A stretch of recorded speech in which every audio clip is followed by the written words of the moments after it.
വളാഞ്ചേരി ആദവനാട് മർക്കസ് കോളേജിലെ വിദ്യാർത്ഥിനി കുഴഞ്ഞുവീണു മരിച്ചു. Valanchery Athavanad Markaz arts and science കോളേജിലെ വിദ്യാർത്ഥിനി പേപ്പർ പ്രസന്റേഷനിടെ കുഴഞ്ഞുവീണു മരണപ്പെട്ടു. ബയോടെക്നോളജി വിഭാഗം വിദ്യാർത്ഥിനിയായ തിരൂർ പറവണ്ണ സ്വദേശിനി ഷെഫീഖയാണ് മരിച്ചത്. ഇന്റേൺഷിപ്പിന്റെ ഭാഗമായി പാലക്കാട് ജില്ലയിലെ ഒരു എഞ്ചിനീയറിംഗ് കോളേജിൽ പ്രബന്ധം അവതരിപ്പിക്കുന്നതിനിടെയായിരുന്നു കുഴഞ്ഞുവീണത്.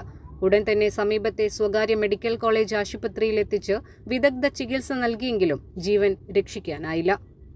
News desk 3 Max Live.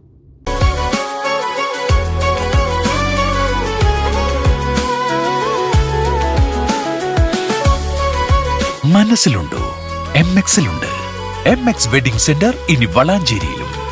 MX wedding centre Valanchery, Pattambi, Koottanad, Koppam, Kecheri.